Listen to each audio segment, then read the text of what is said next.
Welcome back. Markets at the low point of the day with the key indices down close to about 1%, and it's autos which are taking it on the chin. Even on the mid-cap end of trade, you've got Madison Sumi coming in for profit-taking. Further weakness seen in Bharat Forge. So that's clearly the pocket which is under pressure. But we'll just move away from the equity markets for a little bit and go across to Manisha Gupta for a roundup of what's happening in the commodity and currency market. Manisha, gains in crude markets still intact? Well, absolutely, yes. Even as the commodity is overbought now because it has been constantly gaining for last couple of months, you are looking at further gains coming in there. So not just the global markets, which are trading nearly 0.5% on the higher side, the Indian markets as well have opened 1% up in the markets there. Well, most of the analysts that we have been talking on the channel do suggest that you could be looking at a wide range between $43 to $54 on the higher side for the next 6 months, with more bend coming in towards the higher side because you still have those outages, the rebel attacks, and you also have seen the non-OPEC supplies continue to decline, and that's giving it support in prices. The metals is a space which has seen some profit taking today.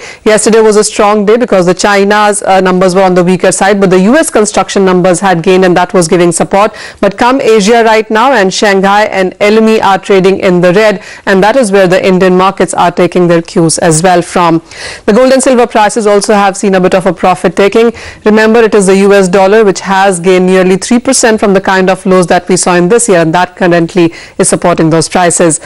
But let's get Naveen Mathur on board with his strategies on that space. Naveen, hi, good to have you. How are you looking at the crude oil prices for now? Consistent strength? Are you buying even at these current levels? Very good morning to you, Manisha. Yes, definitely we are buying for the intraday. We saw the prices on the MCX rise around 1% yesterday to close at around 3268. Even the sharper upside we have seen on the prices for the WTI, which closed at around $49 levels because of the supply disruptions from Canada and Nigeria, which actually boosted gains. So I think the Canadian output also, the fundamental output on the Canadian side has remained down by around 1 million barrels per day. So overall, the trend slightly remains bullish. Therefore, the strategy would be to buy the crude oil May contract at 3170 on the MCX at around 3170, 3180 levels. 3100 would be the stop loss and targets at around 3280 to 3300. Naveen, between gold and silver, which one are you buying? Because it is the silver ETFs around the world which have done extremely well. Manisha, I'm buying both for intraday, but the strategy for gold would be at June contract on the MCX for around 29,950 to 30,000 levels.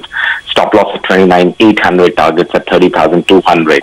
And for silver too, the July contract on the MCX can be bought in at around 41,000, 41,100 levels, 40,600 kind of stop loss, and the targets on the upside at around 700 to 800 levels. Naveen, come out with a strategy on the rupee as well. That one is trading at a 2-month lows. Do you see 67 breaching in the futures market for sure? Manisha, I think the 67 levels would be crucial. 67 definitely is something where the people would be looking forward, and if it breaches that, I think 67.20 would be where the markets may go on the upside, the strong resistance level at that particular point. But the strategy to buy rupee dollar contract on the May contract NSE at around 695, 67 levels, 66.80 would be the stop loss, and 67.20 to 67.25 would be the targets. All right, Naveen, Manisha, thanks for joining us and talking about the commodity space. The equities are still reeling under pressure.